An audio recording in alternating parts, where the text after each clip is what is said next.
নমস্কার, চ্যানেল হিন্দুস্তানের দর্শক বন্ধুরা, আমাদের সকলকে স্বাগত। আজকে আমাদের কথোপকথনে যিনি অতিথি আপনারা দেখতে পাচ্ছেন স্ক্রিনের ওপরে, রজতাভ দত্ত। টলিউডে যিনি রনিদা বলে খ্যাত, আলাদা করে পরিচয় দেওয়ার কিছু নেই। এবং আজকে আমাদের অনুষ্ঠানের নাম হয়েছে রাজনীতি নয় রজতাভ, রাজনীতি নয় কমা রজতাভ।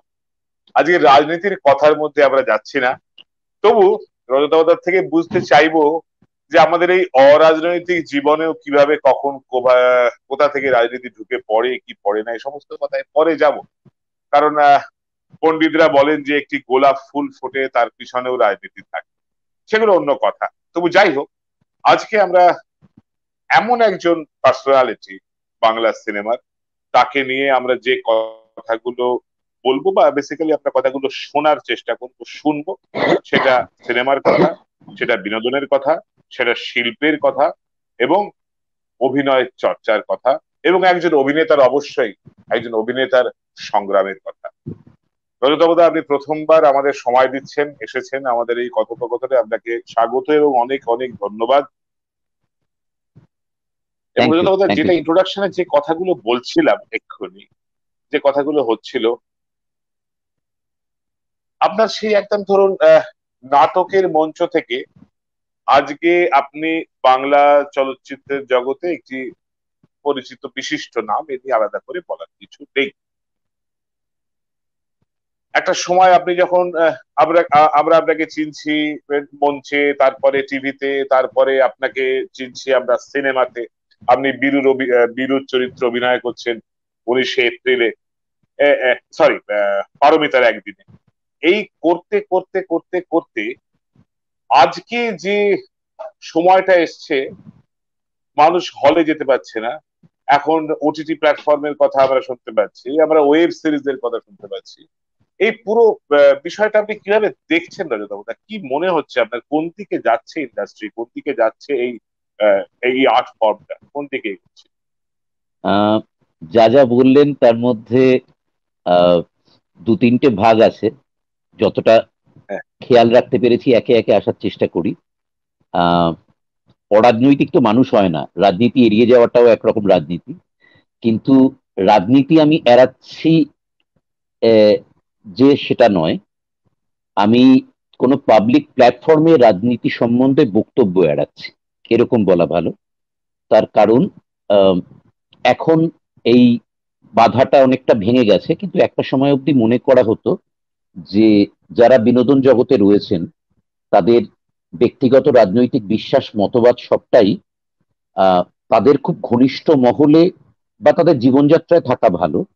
যেই মুহূর্তে তারা ভোকাল হবেন সেই মুহূর্তে তাদের আহ, যে পছন্দ করেন যারা, তাদের যেহেতু বিভিন্ন ধরনের মতবাদের সাথে তারা জড়িত থাকবেন, সেটা কাউকে কাউকে আহত করতে পারে। আমি এখনো সেই ওল্ড স্কুলে বিশ্বাসী। কাজে ডেফিনেটলি আমার রাজনৈতিক বিশ্বাস আছে, মতবাদ আছে, নিজের জীবন চর্চা আছে, আমার নিজের মতো করে যোগাযোগ আছে। কিন্তু সেটা দিয়ে আমি কখনোই যারা আমার রাজনৈতিক মতবাদে বিশ্বাসী নয় তাদের প্রভাবিত করতে চাই না বা আহত করতে চাই না। এটা দিয়ে প্রথম অংশটা শেষ করি। দ্বিতীয়ত, আমার অভিনেতা হয়ে ওঠাটা আহ খানিকটা পড়ে পাওয়া 14 আনা। আমি কখনো অভিনেতা হব বলে ছোটবেলা থেকে স্বপ্ন দেখিনি। আমার পরিবারের কেউ অভিনয় শিল্পের সাথে যুক্ত নন। বরং আমি ছোটবেলা বেশ কিছুদিন গান টান নিয়ে চর্চা করেছিলাম। কাজেই আহ, বাড়িরও সবার ধারণা ছিল যদি আমি কোনো অন্য প্রফেশনের সাথে কখনো জড়িত হই, যদিও আমার ফ্যামিলি স্ট্রাকচারে অফবিট কোনো প্রফেশনে যাওয়াটা প্রায় আহ অসম্ভবই ধরে নেওয়া হতো, যেরকম পরিবার থেকে আমি এসেছি, খুবই মধ্যবিত্ত বা নিম্ন মধ্যবিত্ত পরিবার। সেক্ষেত্রে ওটাকে খুবই অ্যাডভেঞ্চার বলে ধরে নেওয়া হতো, কারণ তাতে অনেক ইনসিকিউরিটি থাকে। তখন সবাই 80-র দশকের আগে বলছি, তখন সবাই খুব আহ তুলনামূলকভাবে নিরাপদ একটা জীবনযাত্রা বেশিরভাগ নিম্ন মধ্যবিত্ত মানুষই বেছে নেওয়ার স্বপ্ন দেখতো। কিন্তু গানের সাথে তাও একটু চর্চা জড়িয়ে থাকায় আহ, সবারই ধারণা ছিল যে যদি অন্য কিছু আহ, নিয়ে আমি কখনো কাজ করি বা ভবিষ্যৎকে এগিয়ে নিয়ে যাই বা পেশা হিসাবে বেছে নিই, তাও পরিপূর্ণ পেশা নয়, সাইড বিজনেস যেরকম বলা যায়, তাহলে সেটা হয়তো গান হতে পারে। অ্যাকচুয়ালি আমার খুব ছোটবেলায় বাবা মারা যান, এবং তারপরে উম, পরবর্তী যে সময়টা, আহ, সেখানটায় আম, খানিকটা বাড়ির নিয়ন্ত্রণ না থাকার জন্যে, এবং সেই সময়ের অদম্য যে জীবনী শক্তি থাকে যে কোনো ছেলে মেয়েরই, তাতে আমি যেভাবে আমার জীবন নিয়ে এগোচ্ছিলাম, তাতে আমার বন্ধু বান্ধব এবং আত্মীয় স্বজনরা চিন্তিত হয়ে পড়েছিল। এর মধ্যে আমার স্কুলের খুব ভালো কিছু বন্ধু বান্ধব, আহ তারা পাড়ার বন্ধুও বটে, প্রায় কাছাকাছি থাকতো। তাদের মনে হয় এভাবে হয়তো আমি আহ, প্রায় ধ্বংসের দিকে এগিয়ে যাব। কাজেই তারা জোর করে একটা থিয়েটারের দলে আমায় নিয়ে যায়, খানিকটা সৎসঙ্গে আমায় আটকে রাখার জন্য। এবং সপ্তাহে 3 দিন করে তাদের থিয়েটারের দলে তারা থিয়েটার করে। ওরা প্রায় জোর করেই আমায় নিয়ে যায়, এবং আমি থিয়েটারে চা দিতাম এবং ঘর ঝাড় দিতাম, যেরকম যে কোনো গ্রুপ থিয়েটারই প্রাথমিক কোনো সদস্যের আহ, যেগুলো করতে হয়। এই করতে করতে প্রায় চেহারার সুবাদে, মানে আমার যেরকম চেহারা, সেই চেহারার একটি চরিত্রের দরকার পড়ে বলে আমি প্রথম মঞ্চে নামি, এবং তারপর সেখান থেকে নেশা ধরে যায়, জীবনটা আরেকটা খাতে বইতে থাকে। আহ, একটা মজার ব্যাপার হচ্ছে, যারা আমাকে থিয়েটারে নিয়ে এসেছিল, আমার সেই বন্ধুরা কেউ এখন থিয়েটারের সাথে যুক্ত নয়। আহ, এবার শেষের অংশটায় আসি। আম, এই যে এতদিন ধরে সিনেমার সাথে আমি যুক্ত ছিলাম এবং আছি, থিয়েটারের সাথেও আছি, বরাবর আমি কখনো থিয়েটার ছাড়িনি। এই মুহূর্তেও আম, মানে লকডাউন চলার আগেও আমি 5খানা থিয়েটার করতাম বিভিন্ন দলের সাথে। আহ, তো তারপরে লকডাউন হলো। লকডাউনের পরে মাঝে মাঝে যখন লকডাউন একটু ভাঙছিল বা উঠছিল, তখন একটা জিনিস খেয়াল করলাম, থিয়েটারের হলে তাও লোক হচ্ছে, সিনেমা হলে লোকে আসতে ভয় পাচ্ছে। ভয় পাচ্ছে থেকেও আমার ধারণা যে ওটিটি প্ল্যাটফর্ম বলে যে একটা নতুন জিনিস, যেটা আহ, বাংলার দর্শকের কাছে পরিচিত ছিল, কিন্তু ততটা ছড়িয়ে যায়নি। যেই মুহূর্তে চার দেয়ালের মধ্যে তাদের জীবনের অনেকটা সময় কাটতে লাগলো, অনেকেই ডেডিকেটেড যারা ফিল্মের দর্শক, তারা আস্তে আস্তে এই নিয়ে দেখি না বা সময় কি করে কাটবে, বা ইউটিউবে সিনেমা বিভিন্ন রকম পাওয়া যায়, যেগুলোর সেই অর্থে প্ল্যাটফর্মে যেতে হয় না, কোনো পয়সা দিয়ে আলাদা কোনো প্ল্যাটফর্মে যুক্ত হতে হয় না, সেই দেখার অভ্যেসের মধ্যে দিয়ে তারা ক্রমশ অনেকগুলো ওটিটি প্ল্যাটফর্মের মেম্বার হয়ে গেল, একটা অভ্যেস তৈরি করলো। এবং যে বাঙালি হয়তো গড়ে হাউসে গিয়ে 2 সপ্তাহে একটা ছবি দেখা, বা সপ্তাহে একটা ছবি দেখা, মানে তো তার খুব সিনেমা দেখার অভ্যেস রয়েছে। আমি নিজে খুব হাউসে গিয়ে ছবি দেখা দেখতাম, এখনো দেখি, যদি হলটল খোলা পাই। আহ, তাদের কাছে ছবি দেখাটা প্রায় দাঁড়ালো সময় কাটানোর জন্যে, বা খানিকটা মানসিক অবসাদ কাটানোর জন্যে।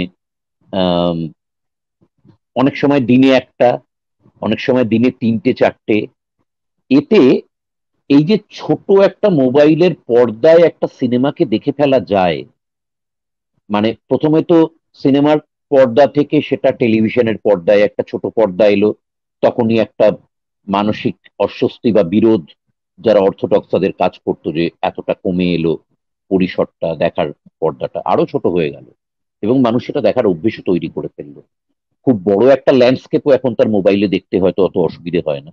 এবং সেই দেখতে দেখতেই অভ্যেসটা তৈরি হওয়ার জন্য, পাশাপাশি যেটা তার অভ্যেস ছিল সেটা সেই পরিসরে না পাওয়ার জন্য, সে কিন্তু ভীষণ রকম ভাবে এখন নির্ভর, আহ, তার একটা নির্ভরতা তৈরি হলো ওটিটি প্ল্যাটফর্মে। এবং এখন আমরা দেখতে পাচ্ছি সারা পৃথিবী জুড়েই খুব বড় বড় যে আহ, ছবি রয়েছে, তারাও অনেকেই ওটিটি প্ল্যাটফর্মে রিলিজ করছে। তারা ব্যবসায়িক ওই নিরাপত্তাহীনতাটাকে আহ, অতটা আহ, সাহস পাচ্ছে না কমব্যাট করার। এবং তার মধ্যে এইরকম ভাবে প্রচুর ছবি বানানো হয়েছিল হাউসের জন্য, সেগুলো রিলিজ করতে থাকলো ওটিটিতে, এবং সেটা চলছে এখনো, দেখা যাক কোথায় গিয়ে থামে। এন্টারটেনমেন্ট ইন্ডাস্ট্রি তো থাকবেই, কিন্তু তার চেহারা যুগে যুগে বদলেছে। একটা সময় টেলিভিশন যখন প্রথম এলো, তখন টেলিভিশনের সাথে যারা যুক্ত, বিশেষ করে অভিনেতা অভিনেত্রী, তারা যে প্রায় চলচ্চিত্রের অভিনেতা অভিনেত্রীদের মতো এতটা পপুলারিটি পেতে পারে সেটা ধারণার বাইরে ছিল। সেটা হয়েছে। এখন আরেকটা মিডিয়ামের সাথে আমরা জড়িয়ে গেছি এবং নির্ভরতা বেড়েছে। আহ আমি বিদেশে গেছিলাম কিছুদিন আগে, বছর 3 আগে। সেখানটায় দেখেছি একটা মাল্টিপ্লেক্স, যেখানে প্রায় 27টা হল রয়েছে একটা মাল্টিপ্লেক্সে, তাতে লাইফ মেম্বারশিপ কার্ড দেওয়া হচ্ছে। আমার এখানে বহুবার চেয়েও আমি আমার কাছাকাছি মাল্টিপ্লেক্সে একটা ইয়ারলি কার্ড জোগাড় করতে পারিনি। তা এইসব সুবিধেগুলো যখন দেওয়া হয় তখনই বোঝা যায় যে পরিস্থিতি খুব ভালো নয়। লোকে দেখছে না বলে তাদের বাড়তি উৎসাহ যোগানোর জন্য এইসব সুযোগ সুবিধে দেওয়া হচ্ছে। কাজেই ডেফিনেটলি ওটিটি প্ল্যাটফর্ম এখন খুব বড় একটা জায়গায় জুড়ে আছে। এটাই ভবিষ্যৎ কিনা, এটাই পরবর্তী অল্টারনেটিভ কিনা, সেটা ভবিষ্যতে বলতে পারবে। আপনি যে কথাটা দিয়ে শুরু করলেন একদম প্রথমে, যে নাটক দেখা গেছে তবু, কারণ এই সত্যি এই লকডাউনের মধ্যে 2-3টে করে চেয়ার বাদ দিয়ে আমি নিজেও মানুষ দেখে এসেছি নান্দিকারে। হ্যাঁ, কিছুদিন আগে, মানে এই সাম্প্রতিক লকডাউনের আগের কথা। আমি হাউসফুলও দেখেছি, আমি হাউসফুল নাটকও দেখেছি, মানে আমি নিজে গিয়ে। সেইটা মানে হলে করা কেন যাচ্ছে না? আমি আবার মানে হয়তো কথাটা জানি না কোনো বিতর্ক উস্কে দেবে কিনা, মানে এটার মধ্যে সাবধানতা তো আছে, অবশ্যই আছে, তার সঙ্গে কোথাও কি কোনো বাণিজ্য আছে? হলে যদি হলে আমি 4টে সিট গ্যাপ বা বাদ রেখে কেন সিনেমা দেখার ব্যাপারটা করতে পারবো না, দূরত্ব বজায় রেখে, স্যানিটাইজ করে, যা যা নিয়ম কানুন মেনে? আসলে সিনেমায় যারা যান তারা মেজরিটি আমাদের দেশে অন্তত মূলত বিনোদন খুঁজতে যান। এবার বিনোদন খুঁজতে যারা যান তারা তুলনামূলকভাবে আমি ধরে নিচ্ছি আহ একটু অলস। তারা আরো অনেক কিছু সাথে একটা প্যাকেজ নিয়ে যান, তারা একটু খেতে যান, তারা একটা হ্যাঁ, ছুটির দিন সবাই মিলে সেলিব্রেট করতে যান। হ্যাঁ, এবং আমি দীর্ঘদিন ধরে খেয়াল করছি সিনেমা হলে যে দর্শক যান তাদের কিন্তু দর্শক হিসেবে একটা কোয়ালিটির অধঃপতন হয়েছে। চিৎকার করে ফোনে কথা বলা, বারবার মাঝখান দিয়ে উঠে গিয়ে খাওয়া, তার একটা কারণ আমার মনে হয় যেহেতু এত টাকা দিয়ে মাল্টিপ্লেক্সের টিকিটটা কাটতে হয়, ওই অর্থটা দিয়ে তারা পুরো হলটা কিনে নিচ্ছেন, এরকম অনেক সময় তাদের ধারণা হয়। এবং যত আমরা আহ বিভিন্ন রকম ভাবে আহ ব্যক্তিগত বিনোদনের সাথে জড়িয়ে গেছি, মানে শুরুতে যেরকম টিভি সবাই মিলে দেখতো, সিনেমা অনেকে মিলে দেখতো, গান রেডিও বা রেকর্ড প্লেয়ারে অনেকে মিলে শুনতো, কিন্তু এখন সেটা ক্রমশত এইরকম ভাবে হচ্ছে যে আহ আহ মানে প্রত্যেকে নিজের বিনোদনটার সাথে জড়িয়ে রয়েছে। আমি তা একা একটা সেই ফোন নিয়ে দেখছি, আমার নিজের একা ফোনটা একটা নিয়ে ফোন আমি। নিয়ে দেখছে, একা একটা হেডফোন লাগিয়ে গান শুনছে। আহ, এই অভ্যেসটার জন্য সে চারপাশের মানুষ সম্বন্ধে সোশ্যালি ক্রমশ উদাসীন বা একটু নির্মম বা একটু তাচ্ছিল্য আসছে তার। এবং সাথে ওই বিনোদনটার আহ আহ, ওই বিনোদনটা থিয়েটারে না একেবারেই অসম্ভব। মানে থিয়েটারের দর্শক জানে যে সে কোনোভাবেই ওটাকে কোনো পর্দায়, ছোট পর্দায়, বড় পর্দায় কোনোভাবে ওই লাইভ পারফরমেন্সের স্বাদটা পাবে না। 2 নম্বর ব্যাপার, ওই যে রাজনীতির কথা এড়িয়ে গেছিলাম, থিয়েটারের ক্ষেত্রে শুধু বিনোদন ছাড়াও তার সাথে বর্তমান সময়কে উস্কে দেওয়ার জন্য বেশ কিছু ভাবনা চিন্তা, বেশ কিছু বোধের জগতে নাড়া দেওয়া। রমাপ্রসাদ বণিক একবার বলেছিলেন যে একটা মানে আগে যখন উৎপল দত্ত, শম্ভু মিত্র বা অজিতেশ বন্দ্যোপাধ্যায়ের নাটক আমরা দেখতে যেতাম, ঠিক ওভারচেকটা যখন শুরু হতো আমি মনে মনে উত্তেজিত হতে থাকতাম যে এই 2.5 ঘন্টা বাদে আমি মানুষ হিসাবে বদলে যাব। এটা একটা ফিল্টারের মতো কাজ করবে, একটা পরিশোধনের মতো কাজ করে। ফিল্মে সেটা করে না বলছি না, তুলনামূলকভাবে তার পরিমাণ কম, তার রেশিওটা কম, অনুপাতটা কম। তাতে শুধুমাত্র আহ, ভীষণ একটা ভারী চিন্তা দিয়ে কাউকে বদলে দেওয়ার বা ঝাঁকিয়ে দেওয়ার চেষ্টা করা হচ্ছে, তার পেছনে লগ্নি করা সেই বিপজ্জনক ব্যাপারটার সাথে যিনি প্রডিউসার হিসেবে জড়িয়ে থাকেন তার সাথে শিল্পের হয়তো ব্যক্তিগতভাবে বা প্রত্যক্ষভাবে ততটা যোগাযোগ নেই। তিনি অন্য আর 5টা বিজনেসের মতো করেই বিজনেসটাকে দেখছেন, কিন্তু থিয়েটারের ক্ষেত্রে ইউজুয়ালি হয় না। যারা কিছু বলতে চান এরকম মানুষই হয়তো সেই বলার তাগিদে মানে কেউ পোস্টার লিখছেন, কেউ গান গাইছেন, কেউ ছবি আঁকছেন, কেউ থিয়েটার করছেন। এইরকম একটা জায়গা অনেকটা ভেঙে যাওয়ার পরেও এখন অনেকটা গ্রুপ থিয়েটারই প্রায় কমার্শিয়াল থিয়েটার যে আগে চলতো তার মতো একটা জায়গায় চলে এসছে। ভালো খারাপের দিকে যাচ্ছি না, এখন কমার্শিয়াল থিয়েটারটা যেহেতু উঠে গেছে, তার পরিপূরক হিসেবে বা সেই খামতিটাকে পুষিয়ে দেওয়ার জন্য গ্রুপ থিয়েটার একটা জায়গা নিয়ে নিয়েছে। কিন্তু তারপরেও তার মধ্যে চেতনাকে বা ভাবনাকে নাড়িয়ে দেওয়ার একটা বড় জায়গা জড়িয়ে রয়েছে। ফিল্মের ক্ষেত্রে সেটা তুলনামূলকভাবে কম, কাজেই থিয়েটারে যে দর্শক আছে তারা ডেডিকেটেড দর্শক, তারা সেই রিস্কটা নিতে পারে, তারা অনেক বেশি সচেতন বলে আমি মনে করি।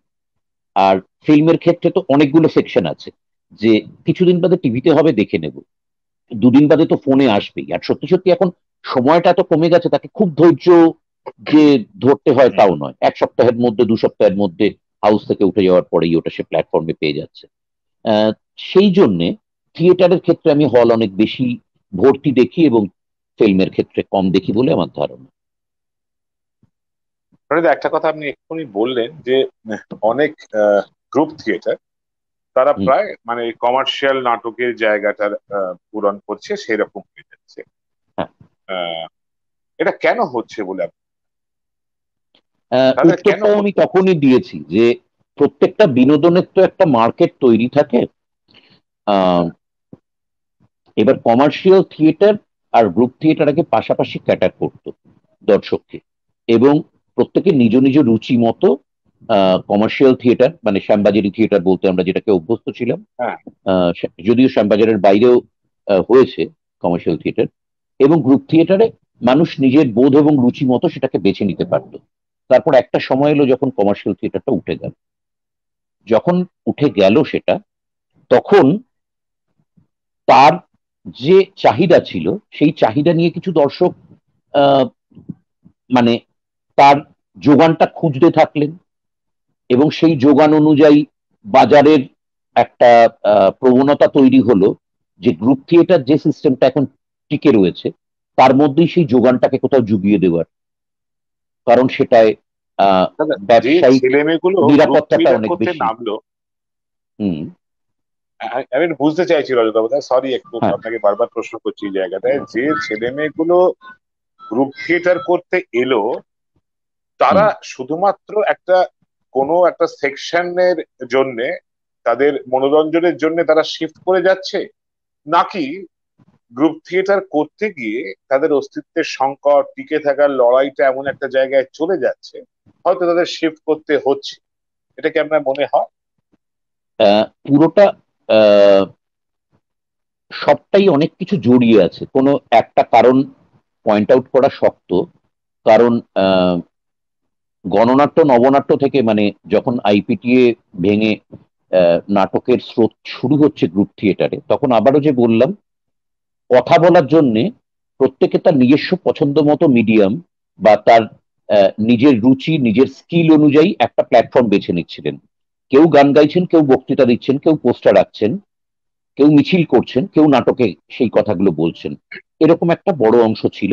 এবং কমার্শিয়াল নাটকে যেহেতু পুরোটাই একটু উচ্চকিত ছিল, একটু বেশি অনুভূতি বা আবেগগুলো প্রোনাউন্সড করে দেখানো হতো, মায়ের মমত্ব, ভাইয়ের ভ্রাতৃত্ব, আহ, দুষ্টের দমন শিষ্টের পালন ইত্যাদি ইত্যাদি, যে সোশ্যাল একটু পচে যাওয়া বা আহ, খুব বহু ব্যবহৃত যে আহ, উপাদানগুলো থাকে সেগুলো নিয়ে সেখানে কাজ হতো। তার বাইরে গিয়ে আরো সূক্ষ্মতা সম্পন্ন, আরো রুচিশীল কিছু কথা বলতে চেয়ে তখন কিছু মানুষ একসাথে হয়েছিলেন। এবং তখন কনজিউমারিজম যতটা আমাদের গ্রাস করেছিল তার তুলনায় অনেক বেড়েছে।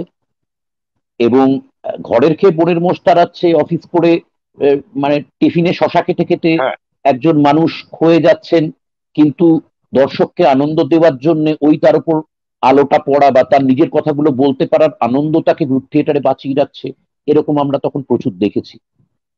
মানে 80-র দশকের আগে অব্দি আমরা কেরিয়ার কথাটা খুব একটা শুনিনি, প্রত্যেকেই বড় হবার সময় জানতাম কিছু একটা হয়ে যাবে, জীবন চলে যাবে। এখন সেটা অনেক ছোটবেলা থেকেই ফোকাস করে দেওয়া হচ্ছে। এখন অনেক কিছু নিয়ে একজন বেড়ে উঠছেন, অনেক কিছু শেখার কথা বলছি না, আমি আত্মার দিক থেকে অনেক কিছু নিয়ে বেড়ে ওঠা বলছি। অনেকগুলো প্যাশন নিয়ে বেঁচে উঠছেন, এবং তার মধ্যে বাড়ি থেকে প্রচুর ছেলে মেয়ে পালিয়ে যাচ্ছে শুধুমাত্র জীবনটাকে দেখার জন্যই, বাড়ির অত্যাচারে নয়। সেই সব জীবনযাত্রাগুলো থেকে তো আমরা সরে এসেছি, আমরা অন্য একটা বক্সের মধ্যে ঢুকে পড়েছি, যেটা সেটা সারা পৃথিবীর একটা ইউনিভার্সাল বক্স। শিবরামের বাড়ি থেকে পালিয়ে ঋত্বিকও বানাবেন না, শিবরামও লিখবেন না এখন আর। সেই জেনারেশনটা থেকে আমরা সরে এসেছি। তা সেই সময়টায় প্রত্যেকেরই বাড়ির চাপ বা তুলনামূলকভাবে প্রতিষ্ঠা পাওয়ার জন্য ধৈর্য কমে যাওয়া বা দীর্ঘদিন ধরে লেগে থাকা বা মনে হওয়া যে অমুক তো আমার থেকে কম দক্ষ, তাহলে অমুক তো নিজের আর্থিক নিরাপত্তা এতটা নিশ্চিত করে ফেলেছে, তাহলে আমি বা কি দোষ করলাম, এই প্রত্যেকটা ধারণাই, যেগুলোর কোনোটাই মিথ্যে নয়, শুধুমাত্র তত্ত্বকথা, মূল্যবোধ, বিভিন্ন রকম আহ সুবিধাজনক থিওরি দিয়ে সেটাকে চাপিয়ে রাখা যাবে না। তার মধ্যে সত্যি রয়েছে প্রচুরাংশে, কিন্তু সেই সত্যির ব্যবহারটাও আহ নিশ্চয়ই মানে কেউ সেটাকে ব্যবহার করছে, ম্যানুপুলেট করছে সেই যুক্তিগুলোকে। এরকম ম্যানুপুলেশন যেহেতু প্রচুর বেড়ে গেছে, তারপরে কাজেই পরবর্তীকালে যারা ওই কথা বলতে এলেন গ্রুপ থিয়েটারের ছাতার তলায়, তারা সত্যি সত্যি আমার কিছু কথা বলার ছিল সেই জন্য প্ল্যাটফর্মটায় দাঁড়ালেন না সব সময়। তারা দাঁড়ালেন এটা একটা নির্ভরযোগ্য মানে পাশাপাশি পেশা হতে পারে, সেই পেশার সাথে আমি যুক্ত হতে পারি। এ তো আমাদের অহরহ শুনতে হয়। ব্যাংকে বা বাইরে কোথাও গেছি, কোনো একজন হয়তো ব্যাংকের কর্মী বা অন্য কোনো অফিসে গেলাম, রাস্তায় কেউ একটা ধরলেন, বললেন দেখুন না আমার ভাগ্নেটাকে চমৎকার দেখতে, একটু ফিল্মে ঢুকিয়ে দিন না বা অভিনয় নামিয়ে দিন না। তার মানে আমি বুঝতে পারি যে দেখতে সুন্দর হওয়াটাই যে প্রাথমিক শর্ত, এটা তারা মনে করছেন। এই ভুল ধারণা আমি ভাঙবো কি করে? দ্বিতীয়ত বলেন ওর পড়াশোনা কিছু হচ্ছে না, দিন না একটু ঢুকিয়ে। তার মানে দ্বিতীয়ত এটা একটা হচ্ছে অশিক্ষিতের জায়গা। আর তৃতীয়ত, নাচতে, গাইতে, ছবি আঁকতে সবকিছু করতে গেলে যে মোটামুটি একটা প্রথাগত শিক্ষার মধ্যে দিয়ে যেতে হয়, এটা সবাই নিশ্চিত, সেটা মেনেও নেন এক সময়। একমাত্র অভিনয়ের ক্ষেত্রে তারা মনে করেন ওই আমার ওই উল্টো দিকের বাড়ির ইয়েটাও তো অভিনয় করেছে, ওই আমার যে দুদালা সেও তো একটা সিরিয়ালে মুখ দেখিয়েছে, ওই যে কাজেই এটার যে একটা আলাদা করে শিক্ষার গুরুত্ব ছিল, সেই কৌলিন্যটা কোথাও আহ হারিয়েছে। এবং সুদর্শন একজন মানুষের সাথে, পুরুষ হোক বা মহিলা, তার সাথে মডেলিং বলে প্রফেশনটার যোগাযোগ থাকতে পারে, দেহ সৌষ্ঠবের সাথে মডেলিং এর যোগাযোগ থাকতে পারে, অভিনয়ের যে সত্যি সততই অতটা যোগাযোগ নেই, সেটা সামহাও আমাদেরই নিশ্চয়ই ব্যর্থতা। আমরা কোথাও বুঝিয়ে উঠতে পারি। আমরা দীর্ঘদিন ধরে নিশ্চয়ই তাদের এটা বুঝতে দিয়েছি যে একটা 4 বা 2.5 বছরের বাচ্চা যখন দেখায় তার বাবা কিভাবে স্কুলে যায় বা মা কিভাবে রান্না করে, ওইটাকেই আমরা অভিনয় বলে ধরে নিই, যে ও তো ওটা দিব্যি দেখাতে পারছে, তাহলে সে অভিনেতা বা হতে পারবে না কেন? তার মধ্যে তো সম্পূর্ণ ক্ষমতাই রয়েছে। তা এটা সামাও আমরা বুঝিয়ে উঠতে পারিনি যে শুধু একজন মানুষকে নকল করাটাই অভিনয় নয়, বা তুমি যেভাবে কথা বলছো সেভাবে কথা বলাটাই অভিনয় নয়। তাছাড়াও অভিনয়ের মধ্যে আরো কতগুলো পরত আছে, তুমি যা নও তা বারবার হয়ে ওঠাটাও অভিনয়। তোমার অসুন্দর চেহারাটাকে বার করে আনাটাই অভিনয়ের মানে মানসিকভাবে তোমার ভেতরে কত ডার্কার শেডস রয়েছে, এবং সেই জটিল জায়গাগুলোয় কত গভীরে ডুব দিয়ে কত সহজে তুমি জটিলতা ছাড়া মানুষকে সেটা কমিউনিকেট করতে পারবে, সেটার নাম অভিনয়। সেগুলো সামহাও আমরা বুঝিয়ে উঠতে পারিনি। এই দোষ আমি দর্শককে দেব না, নিশ্চয়ই আমাদের মধ্যে খামতি থেকে গেছে।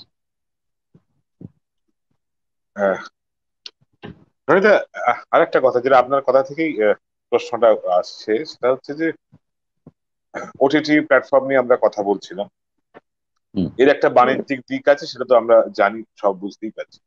নিশ্চয়ই। সরাসরি আপনাকে জিজ্ঞেস করি, সিনেমার যে আর্ট ফর্ম, এটাকে সিনেমা বলতে আমরা বুঝি, সেইটা কি আপনার মনে হয় সেই শৈল্পিক বিষয়টা এই প্ল্যাটফর্মে করা সম্ভব? একটা ওয়েব সিরিজে সেটা করা সম্ভব? হয়তো আপনি বলবেন যে শিল্পের ধরনটা একটা নতুন বাঁক নেবে, কিন্তু তাহলেও ওয়েব সিরিজে কি পথের পাঁচালী হতে পারে? ওয়েব সিরিজে কি মেঘে ঢাকা তারা হতে পারে? এটা কি সম্ভব? ভুবন সোম হতে পারে? আমার বরং এখন ক্রমশ মনে হচ্ছে ওয়েব সিরিজই হতে পারে। তার কারণ চলচ্চিত্রে, বিশেষ করে কোনো রিজিওনাল ল্যাঙ্গুয়েজের যে একটা দর্শকের ছোট পরিসর আছে, যেমন ধরুন যে হলে রিলিজ করলো, সেটা একটা ছোট বাজেটের ছবি হলো, সেটা দর্শকের কাছে পৌঁছে দেওয়ার জন্য আমাকে পাবলিসিটিটা রাখতে হবে বড় বাজেটের, কিংবা পেছনে 3টে বিদেশি ফেস্টিভ্যালের লড়েল থাকতে হবে, তবে লোকজন আগ্রহ জানাবে সেটা দেখার জন্য। এখন এরকম একটা সময়ে এসে গেছে, কারণ আমি অসংখ্য ভালো ছবির কথা জানি, যেগুলো চমৎকার ছবি, কিন্তু সেগুলো যখন নাকি হলে এসছে তখন দেখতে পারেনি। এবার এই আহ, দর্শকের না দেখাটা বা তাকে উৎসাহিত করতে না পারার জন্য অনেকের অবদান রয়েছে। প্রত্যেক বিজনেস হাউস তার মতো করে তার প্রোডাক্টটাকে বেচার জন্য একটা মেশিনারি তৈরি করবে। তার মধ্যে দুটো জিনিস থাকবে, একটা হচ্ছে আমার জিনিসটা শ্রেষ্ঠ, দুটা হচ্ছে অন্যের জিনিসটা খারাপ। এই অন্যের জিনিসটা খারাপ সেটা প্রচারের জন্য সে মিডিয়াকে ব্যবহার করবে, সে পলিটিশিয়ানসের ব্যবহার করবে, সূক্ষ্মভাবে করবে, কিন্তু করবে। এই যে মহিরুহগুলো তৈরি করা হবে, সেটার জন্য ওই ছবিটা রিলিজের পরে যদি 1 সপ্তাহ টিকতে না পারে, তাহলে তাকে ব্যবসায়িক চাপে হল থেকে চলে যেতে হবে। ওটিটি প্ল্যাটফর্মে যদি পথের পাঁচালী, নিশ্চয়ই পথের পাঁচালীটা ভাবতে গেলেই আমাদের একটা সাইকোলজিক্যাল ব্লক হচ্ছে, কাজেই আমি পথের পাঁচালী দিয়ে উদাহরণটা দিচ্ছি না, কিন্তু একটা সিরিয়াস কন্টেন্ট খুব রুচিশীল ভাবে বানানো, সেটা যদি কোনো একটা ওটিটি প্ল্যাটফর্মে পড়ে, এটা অনন্তকালের জন্য লোকে তার সুবিধে মতো যে কোনো সময় দেখে নিতে পারবে। এবং সারা পৃথিবীর সব ভাষাভাষী মানুষ, আমাদের এখন অভ্যেস হয়ে গেছে বা অনেক দর্শকেরই হয়েছে, যাদের তুলনামূলকভাবে আমি বলছি যে খুব সিরিয়াস সারা পৃথিবীর ছবি দেখা অভ্যেস হয়নি, এরকমও গুচ্ছের দর্শককে আমি জানি যারা প্রচুর সাউথ ইন্ডিয়ান ছবি দেখে না, কারণ তাদের মনে হচ্ছে দীর্ঘদিন ধরে সাউথ ইন্ডিয়ান ছবির কপি হয়েছে, আমি অরিজিনালটা দেখবো কেন। এবং সেগুলো চমৎকার কমার্শিয়াল ছবি, তাতে কোনো অন্যায় নেই। কিন্তু যারা সিরিয়াস ফিল্মের দর্শক বা সিরিয়াস ফিল্মের দর্শক তত নন, আমি ধরে নিচ্ছি তারা এন্টারটেনমেন্টই চাইছেন, কোরিয়ান ভায়োলেন্সের ছবি দেখছেন তারা প্রচুর, সায়েন্স ফিকশনে তারা চাইনিজ বা জাপানিজ ছবি দেখছেন, তারা ইসরায়েলের কোনো ছবি দেখছেন। কাজেই একটা বাংলা ছবি কেন তাহলে একজন মেক্সিকান বসে দেখতে পারবেন না? পারবেন, সাবটাইটেল থাকছে। সারা পৃথিবীর মানুষের অভ্যেস হচ্ছে যে কোনো ভাষায় নিজের রুচির একটা বিনোদন বা একটা ভাবনা সে সাবটাইটেল পড়ে, সিনেমা যে একটা নিজস্ব ভাষা রয়েছে সেটা দেখার। কাজী একমাত্র ওটিটি প্ল্যাটফর্মই পারে, যেটা ছবির ক্ষেত্রে তার পরিসরটা অনেক সীমিত, ওটিটি প্ল্যাটফর্মই ছাড় পারে একটা অন্যরকম কোনো আউট অফ দ্য বক্স কোনো একটা আহ, কাজকে সারা পৃথিবীতে ছড়িয়ে দিতে, এবং অনন্তকালের জন্য। এটাই তো, আমি ধরুন একটা ছবি দেখলাম, দেখে বললাম যে ছবিটা ভালো হয়েছে রে, সেটা শুনে আরেকজন ভাবলো যে দেখতে যাবে, কিন্তু তার গড়িমসি বা টাইম ম্যাচ করলো না বলে ছবিটা 1 সপ্তাহে হল থেকে চলে গেল। হয়তো আগের মতো যদি ছবিটা 1 মাস থাকতো বা 2 সপ্তাহ থাকতো, তাহলে সে দেখার সুযোগ পেত। কিন্তু বাংলা ছবির এখন মুক্তির টাইমটা কোথায়? বিকেল 3টে 15, সকাল 12টা 10, এইরকম সময় ন্যাচারাল ডেথ হবে আর কি, এমনি একটা ছবি মারা যাবে। তাতে হলের লাভ হবে, হল তার ওই সময় স্লটটা ভর্তি রাখতে পারবে এবং বলবে এই তো আপনাকে দিলাম। কিন্তু সেই সময় শাহরুখ খানের ছবি দিলেও হয়তো একই রকম ভাবে ফ্লপ করতো, 12টা 10 গিয়ে কে তার নিজের কাজকর্ম ঠেলে ইয়ের পাশে ছবি দেখবে। কিন্তু হলকে ছবি সবসময় চালাতে হবে, কাজে সে তার অসম্ভব ক্ষমতা নিয়ে, তার যে এত বড় একটা স্ট্রাকচার, সারা ভারতে তার হয়তো মানে 1,500 হল রয়েছে, সে তখন ম্যানিপুলেট করবে, সে ডিকটেট করবে, যারাতে ক্ষমতা বেশি সেই ডিকটেট করবে, এবং সেটার থেকে প্রফিট মার্জিনটা তুলে নেবে। সে 12টা 10 শাহরুখ খানকে দেবে না স্লট, সে দেবে আপনি যদি একটা ছবি বানান তাকে দেবে, বলবে মাল্টিপ্লেক্সে তো পেয়েছেন মশাই আপনি, নাহলে তো পেতেনই না। কিন্তু সেই ছবিটা যদি আপনি ওটিটি প্ল্যাটফর্মে ফেলেন, সেটা ভালো হোক খারাপ হোক যাই হোক, সেটা দেখার মতো একটা লোক অ্যাটলিস্ট খুঁজে খানিকক্ষণ চালিয়ে দেখবে, দেখি কি। এরকম অভ্যেসের মানুষ প্রচুর রয়েছেন, যারা শুধুমাত্র বক্স আর্টিস্ট খুঁজছেন না, বক্স ডিরেক্টর খুঁজছেন না, তার চেনা ভাষা খুঁজছেন না, তিনি বিভিন্ন জায়গায় খুঁজে কন্টেন্ট খুঁজছেন। এবং সারা পৃথিবীতে এখন কন্টেন্টেরই জয় জয়কার, ওটাই সামনের সেলিব্রিটি হবে তারা, মানে ওই কন্টেন্টই হিরো আর কি। একটা স্ক্রিপ্ট, অভিনয় এবং অফকোর্স ডিরেকশন। কিন্তু আমি অনেক সময় নিজের অভিজ্ঞতায় দেখেছি, যেগুলো নিয়ে ধরুন আমরা ফিল্ম মেকিং এর সময় খুঁতখুত করি, যারা ফিল্ম ফ্র্যাটার্নিটির সাথে যুক্ত আছে, ক্যামেরাটা না এখানে জার্ক করলো, এই শটটা ফেলে দিয়ে আরেকটা নাও, এই জায়গাটা একটু সফট হলো, দর্শকের ওই নিয়ে মাথা ব্যথা থাকে না।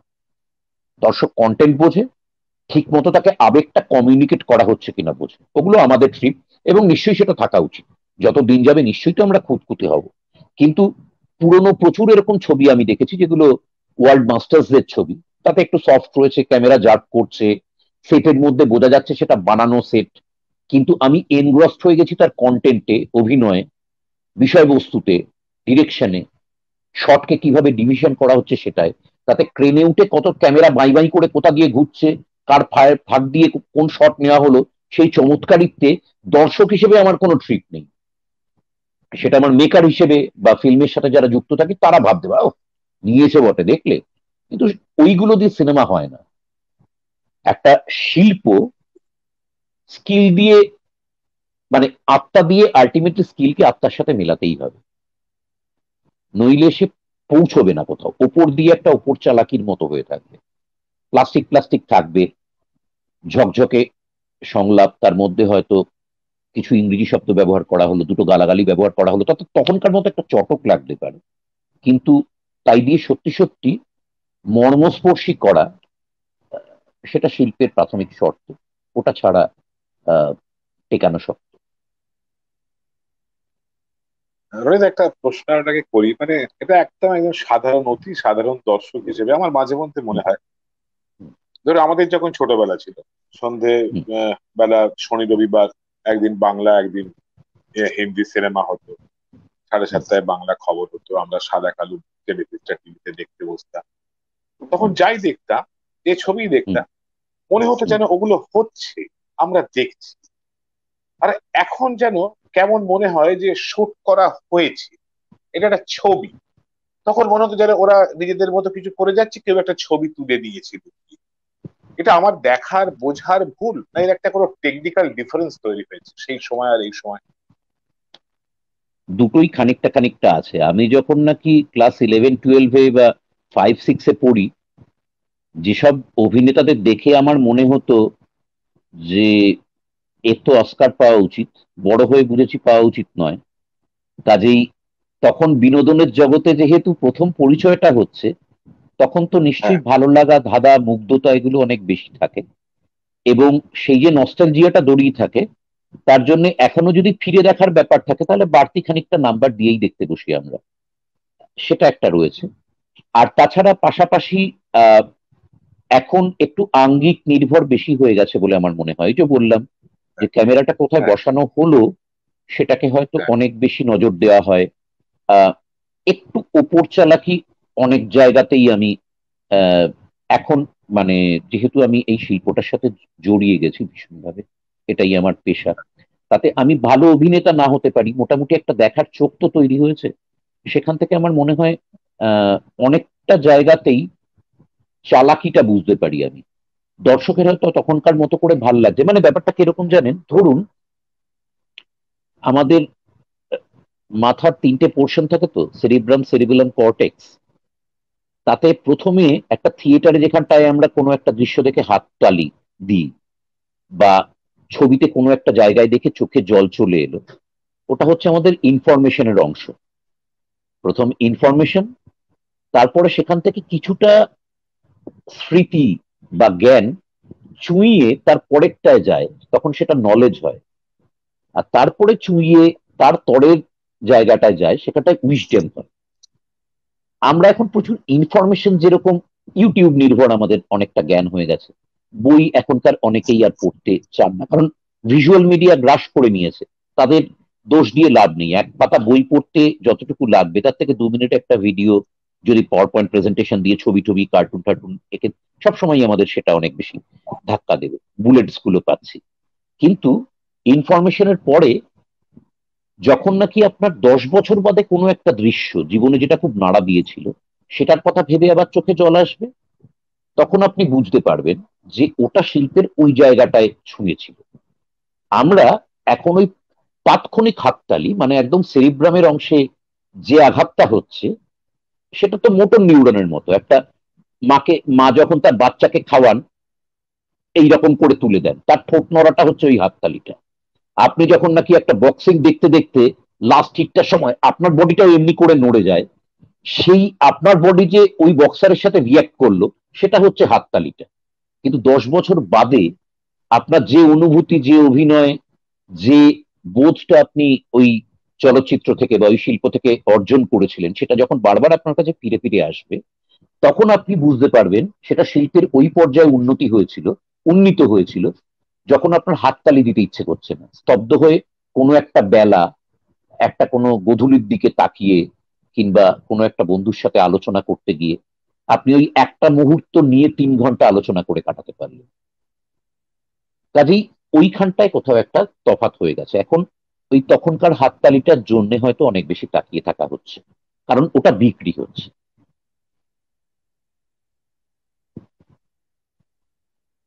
আপনি কি কোথাও মানছেন রজতাবদা আপনার এই পুরো বক্তব্যটা থেকে যে thing of beauty is joy for ever, তখন যে থিং অফ বিউটিতে এগুলো উত্তীর্ণ হতে পেরেছিল, ফলত হয়তো জয় ফর এভার হয়েছে।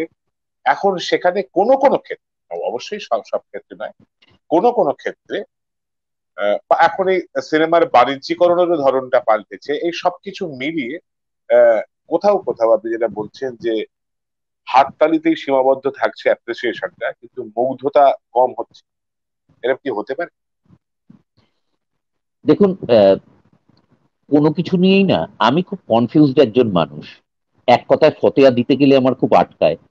তার কারণ, আপনি এখন যটা ছবি বছরে হয় তার তুলনায় বাংলা ছবির স্বর্ণযুগ যদি হিসেব করে দেখেন, প্রচুর ছবি হতো কিন্তু তখন। তার মধ্যে কিছু আমরা হ্যাঁ, মনে রেখেছি। হ্যাঁ, হ্যাঁ, ঠিক সেই রকম এখন হলো যে অনেক ছবি হচ্ছে তার মধ্যে থেকে বেশিরভাগ ঝরে যাবে। যে কিছু ছবি ঠিক। মাথায় থাকবে সেগুলো নিয়ে আবার হয়তো আজ থেকে 20 বছর বাদে কেউ এতটা গুরুত্ব দিয়ে সেগুলো আলোচনা করবে, বাকিগুলো মাথায় থাকবে না। কাজেই হুম, এগুলো সবসময় ছিল বলে আমার মনে হয়। কাজেই আমাদের সময়টাকে অত ছোট করে দেখারও কিছু নেই। কিন্তু যখন ছোট নাকি, করছি না, একেবারেই ছোট না করছি মানে না। আমি আমি আমি হ্যাঁ, বলছি যে হ্যাঁ, যখন পাশাপাশি প্রবাদ তৈরি হতে থাকে না, হ্যাঁ, তখন সেটাকে তার চারপাশের পারিপার্শ্বিকটা অতটা অনুভব করতে পারে না। যে আমি যার কাঁধে তো হ্যাঁ, হাত দিয়ে হাঁটছি আজকে, আজ থেকে 20 বছর বাদে তার নামে স্ট্যাচু হবে বা একটা রাস্তা হবে তার নামে, সেটা তখন তো বোঝা যায় না, কোনো কালেই বোঝা যায় না। ঠিক সেরকম শিল্পের ক্ষেত্রেও সত্যি, পুরোটা ওই টাইম ফিল্টারের মধ্যে দিয়ে গিয়ে তখনও কিছু থেকে গেছিল, এখনো কিছু থেকে যাবে, যেগুলো নিয়ে লেখালেখি হবে, যেগুলো নিয়ে বই হবে। সবটা তো থাকতে পারে না। আমরা এখন পুরোটার মধ্যে দাঁড়িয়ে রয়েছি বলে আমাদের মনে হচ্ছে যে হয়তো ওই সময়ের তুলনায়, কারণ আমরা তখনকার একদম ক্রিমটার সাথে এখন পুরো মাছটার তুলনা করছি। মানে আরো ঠিক, নিখুঁত করে ঠিক। বললে আমরা মানে তখনকার কোয়ালিটির সাথে এখনকার কোয়ান্টিটিটা তুলনা করছি। কাজেই সেটা তো সঠিক মূল্যায়ন হচ্ছে না। আবার 10-20 বছর বাদেই আমরা কোয়ালিটির সাথে কোয়ালিটির মূল্যায়নটা করতে পারবো। দাদা, আমি না, আমি একেবারেই পুরাতন বিলাসী নই, আমি সেখান থেকে বলছি না, তো মাঝে মধ্যে মনে হয় আপনার সঙ্গে শেয়ার করতে পারছি আজকে আমি। আরেকটা কথা আপনাকে বলি, পুরোনো ব্ল্যাক এন্ড হোয়াইট যুগের কথা যখন হচ্ছে, নায়ক ছবিতে উত্তম কুমারের পলিটিশিয়ান বন্ধু তাকে ডেকেছে, স্লোগানই হচ্ছে ফ্যাক্টরির মুখে, ফ্যাক্টরি এই গেটে একটু আগে দেখছিলাম এটা, একটু আগে এই হ্যাঁ, ক্লিপটা উত্তম ঘুরছে, কুমারকে নামতে একটু বলছে, আগে উত্তম দেখছি। কুমার মুখটা সরিয়ে নিয়ে বলছে, না তুই টাকা লাগবে বল, আমি দিচ্ছি, আমি নামতে পারবো না, আমাদের অসুবিধে আছে। উত্তম কুমারও জানেন না, অরিন্দম জানে না কি ঠিক অসুবিধে। এখন বাস্তবের টালিগঞ্জে ঠিক বিপরীত ছবিটা দেখা যাচ্ছে। They are very much interested to join in active politics. সত্যিকারের কি বুঝতে কোথাও ভুল হয়েছিল, না সেই সময়টা ভিন্ন ছিল? না, সত্যি এটা বুঝতে কোনো ভুল হয়নি। আহ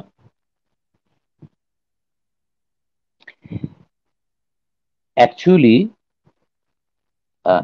সময়টা বদলে গেছে তো বটেই, এবং এখন পুরো পলিটিক্সের পুরো চেহারাটা সামগ্রিকের মধ্যে খুব সামান্য একটা এক চিলতে, মানে সেটা ঈদের চাঁদের মতো একটা অংশ পড়ে রয়েছে,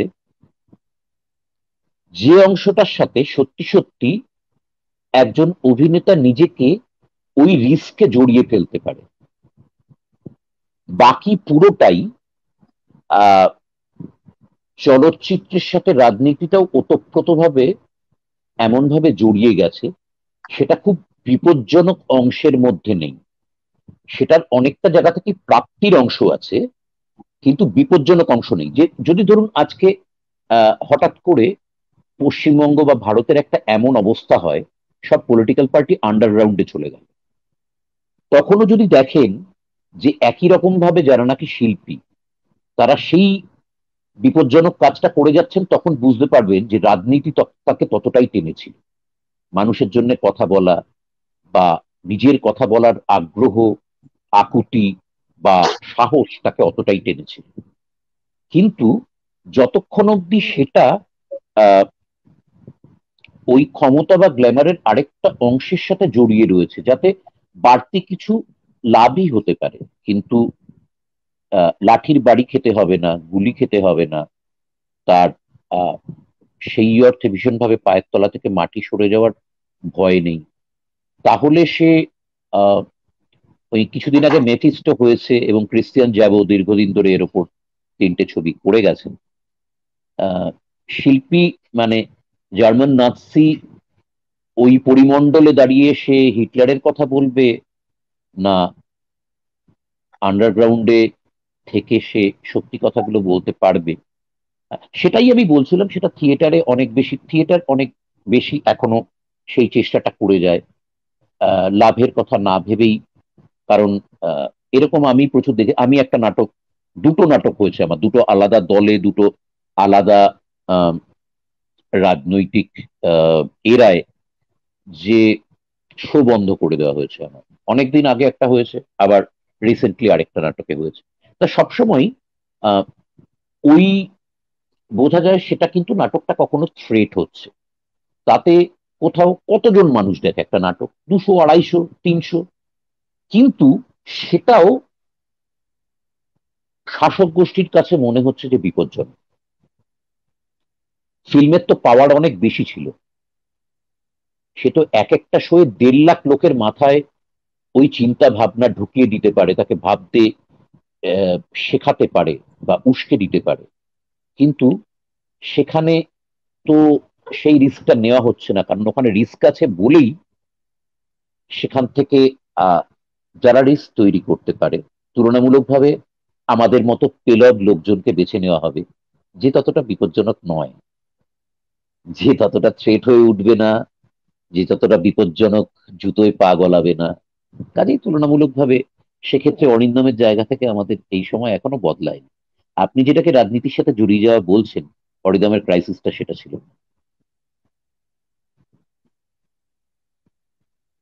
দেখুন, আপনার সঙ্গে মানে কথা বলতে বলতে আমি বুঝতেই পারছি দর্শকরা খুব সমৃদ্ধ হচ্ছেন, এবং আপনি তো একদম মানে নিজের বোধের জায়গা থেকে কথা বলছেন, খুব গভীর অনুভূতির জায়গা থেকে কথা বলছেন। একটু অন্য কথায় যাই। হ্যাঁ, সেটা নিশ্চয়ই। হচ্ছে যে আহ, আপনার অভিনয় ছাড়া আহ, আহ, আপনার নিশ্চয়ই থাকবেই, এটা সেটা হচ্ছে আপনি কবিতা পড়েন নিশ্চয়ই, কবিতা নিশ্চয়ই, আর কবিতার পাঠক। না, তুলনামূলকভাবে আমার কবিতা নিজের অতটা পড়া হয় না। আমি যখন স্কুলে, তখন হ্যাঁ, আমাকে তো আমার সারা জীবন ধরেই বিভিন্ন পর্যায়ে খুব সমৃদ্ধ করে গেছে, আজকে আমি যা, তার এক একটা ইট হচ্ছে সেই সব বিভিন্ন পর্যায়ে। 3 বছর একটা চাকরি করেছিলাম, সেটাও আমার মনে হয় জীবনে খুব দরকার ছিল। তা আমার এক বন্ধু ছিল রূপক চক্রবর্তী। তো হ্যাঁ, সে আমি চিনি। ছিল তখন হ্যাঁ, রূপক তখন কবি, এবং রূপক তখন প্রচুর কবিতা পড়ছে। এবার ও সারাক্ষণ কবিতা বলতো। আমার আরেক বন্ধু ছিল বুবলা, ওর ভালো নাম ভুলে গেছি। খুব ইন্টারেস্টিংলি ও ছিল ডাক্তার, ওর কাজ ছিল শ্মশানের ডেথ সার্টিফিকেট লেখা। ও সারাদিন ধরে অনর্গল যে কোনো সাবজেক্টের উপরে আন্তাক্ষরীর মতো ও কবিতা বলে যেতে পারতো। এদের কাছ থেকে প্রচুর শুনতাম।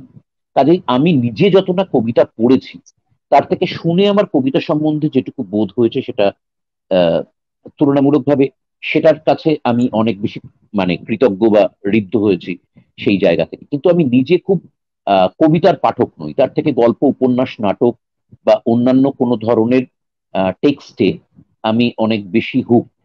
কিন্তু আমি সেই অর্থে খুব মানে নিজে যে একটা কবিতার বই, খুব বিখ্যাত কিছু কবিতা, খুব বিখ্যাত কিছু কবি বা খুব নাড়া দিয়েছে সেটা ফিরে পড়া, এরকম হয়েছে। কিন্তু আমি নিজে খুব আম, মানে কবিতার পাঠক সেই নিয়মিত অর্থে পাঠক আপনি নন।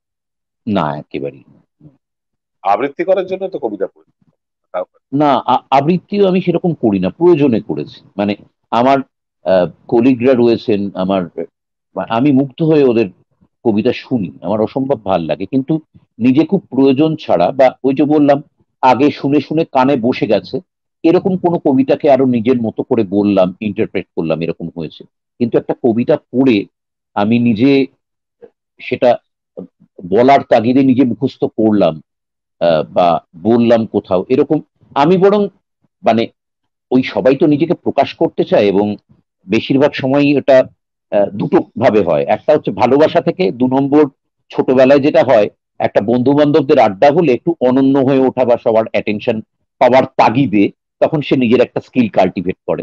তা আমি যেহেতু অনরূপ মানে সারাক্ষণ ধরে গান গাইতাম, আমার ওইটা আমাকে খুব তাড়া দেয়নি যে আমার আরো দুটো, সেটা ওই মানে 5-6টা স্টক কবিতাই আমি ঘুরিয়ে ফিরিয়ে আমার বন্ধু বান্ধবদের ইমপ্রেস করতাম, কিন্তু নিজে খুব কবিতার পাঠক হয়ে আমি কখনো উঠতে পারি। ভাল লাগে শুনতে। কিন্তু আমি গান গাইতেন। গাইতাম, গান মানে আমাদের একটা ব্যান্ডও ছিল এক সময়, সেটার জন্য কম্পোজও করতাম। ইনফ্যাক্ট আমি যখন প্রথম থিয়েটার শুরু করি তখন আমার ধারণা হয়েছিল যে এই চরিত্রটা গান আছে বলেই আমায় নেওয়া হচ্ছে। আমি আসলে খুব মানে দুর্দর্শ একটা হোপলেস অ্যাক্টর, এবং এই গানের জায়গাটা সবাই যেহেতু প্রত্যেক অভিনেতার ওটা দখলে থাকে না বলে এই চরিত্রটা উতরে দেওয়ার জন্য আমায় নেওয়া হচ্ছে। আমি শুরুর দিকের কয়েকটা নাটকে নিজে মিউজিক কম্পোজও করেছি, একটা নাটকের নাচের কোরিওগ্রাফও করেছি। খুব মজার ব্যাপার, ওই নাটকটার কথা এখন প্রায় মনে নেই কারো, খুব বেশি শো হয়নি। গান্ধার থেকে অসিত মুখোপাধ্যায় বেরিয়ে যাওয়ার পরে দ্বিজেন বন্দ্যোপাধ্যায়ের নির্দেশনায় কৌশিক গাঙ্গুলির একটা যাদবপুর ইউনিভার্সিটির জন্য স্কিট করতো নাম বেনাম বলে, সেই আচ্ছা। নাটকটা আমরা গান্ধার থেকে করেছিলাম, 10-12টা শো হয়েছিল, ওটা ছিল মিউজিক্যাল। তার গানের সুর আমার দেওয়া, তার প্রচুর কোরিওগ্রাফি ছিল, সেই নাচের কোরিওগ্রাফি আমার করা। এছাড়াও তখন বেশ আরো কিছুতে আহ, কাজ করে, ওটা তাপস সেন লাইট করেছিলেন, সেটা আমার জীবনের এক বিরাট প্রাপ্তি। আর তাপস সেনের আলো ওই একবারই আমার ওপর পড়েছে, এবং সেটা ওই রকম একটা খুব মজার, মানে খুব হালকা নাটকই বলবো।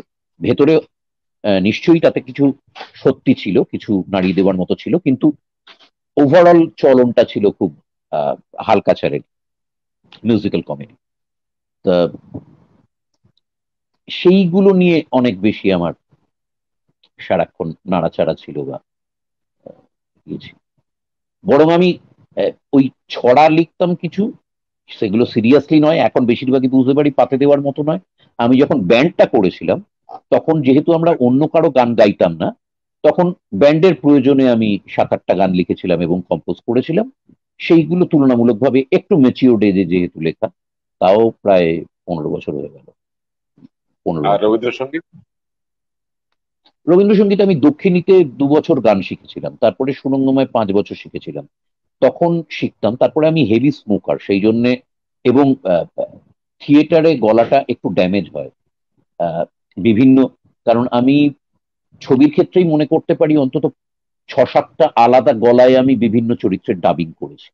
এছাড়াও বিভিন্ন বিকৃত কণ্ঠে প্রচুর কাজ করেছি, কারণ আমার মনে হয় যে যেরকম ভাবে এক একটা চরিত্র অনুযায়ী একজনের চেহারা বদলে যাওয়া দরকার, যার জন্য মেকআপ নেওয়া হয়, প্রত্যেকটা মানুষের কণ্ঠও এক হতে পারে না। কাজেই আহ, সেই আলাদা আলাদা কণ্ঠে একটা 2.5 ঘন্টা বা 2 ঘন্টার নাটক করতে গেলে আহ, সেখানে ভোকাল কর্ডে ডেফিনেটলি চাপ পড়ে, সিগারেটে দম কমে যায়। তা এইগুলো ক্ষতি করেছে। এখন আমি গান খুব একটা গাইতে রাইতে পারি না, সেটার জন্য দুঃখ হয়। তাও মাঝে মধ্যে ওই বন্ধুদের আড্ডায় যেখানটা জানি আমার আহ সেখানটায় ওই নস্টালজিয়া বেশি কাজ করবে তাদের কাছে, কি শুনছে তার থেকেও একাকী গায়কের নহেতো গান, ওই থিওরিতেই তাদের সাথে একটু ইয়ে টিয়ে করে থাকি, কিন্তু এমনি আর আমি গান গাই না। মানে গান গাইতে মানে গলায় কষ্ট হয় বলে গান না, না গানটা ঠিক না, মতো হয় আমার না বলে? সুর লাগে না এখন, আপার পিচ গুলো ক্র্যাক করে যায়। মানে গান গেয়ে গায়কের যে একটা স্যাটিসফ্যাকশন হয় যে সেটা উতরে যেতে পারলো, আমার এখন মনে হয় যে ওই জায়গাটা আমার আর পাবলিকলি না টাচ করাই ভালো। সেটা আমি শুধুমাত্র তারা আমায় সহ্য করবেন, আজকে আমার অভিনয় যদি তারা গুণমুগ্ধ হয়ে থাকেন সেই জন্য তারা বেয়ার করবেন ওটা, শুধু গানে মুগ্ধ হওয়ার মতো, আর সেই জায়গাটা পড়ে নেই। এবার শেষের দিকে এগোচ্ছি আস্তে আস্তে হ্যাঁ, রতবাদা। হ্যাঁ, হ্যাঁ, এবং যেটা আপনি একটা খুব আশার কথা বললেন, যে আপনি যেটা বললেন যে ওয়েব সিরিজে আপনি বলছেন যে ওয়েব সিরিজে শিল্প তো হতেই পারে, এবং শুধু তাই নয়, শিল্পের প্রসারটাও সেইভাবেই হতে পারে। এটা খুবই একটা পজিটিভ বার্তা। আহ মাননীয় দর্শক বন্ধুরা, আপনারা শুনলেন রজতাভ দত্ত, এবং আপনারা আলাদা করে পরিচয় দিয়ে আমি আর সময় নষ্ট করছি না। এবং আজকে অনেকগুলো বিষয় উঠে এলো, এবং তার সঙ্গে যেমন রাজনীতিও অন্তঃসলীলার মতো এলো, সেভাবে শিল্পের সিনেমার অনেকগুলো দিকের কথা চলে এলো, এবং আমরা রজতাভদার জীবনেরও কিছু কথা আর কি জানতে পারলাম। আপনারা অবশ্যই আপনাদের সুচিন্তিত মতামত দেবেন, এবং লাইক করবেন এই ভিডিওটাকে, ভালো লাগলে শেয়ার করবেন। আপনারা চ্যানেল হিন্দুস্তানের ইউটিউবেও পাবেন এই ভিডিও, হয়তো কাল পরশু থেকেই পেয়ে যাবেন। এবং আপনারা ইউটিউব সাবস্ক্রাইব করবেন চ্যানেল হিন্দুস্তানকে ইউটিউবে। আপনাদের সকলকে অনেক ধন্যবাদ। রজতবদা, অনেক অনেক ধন্যবাদ। আপনি আমাদের এতটা ধন্যবাদ আপনাকে। সময় দিলেন, এতটা মন খুলে কথা বললেন। আপনার কাছে সত্যি বলছি, আমি খুব আপনাকে কৃতজ্ঞতা জানাই। অনেক থ্যাংক ধন্যবাদ আপনাকে।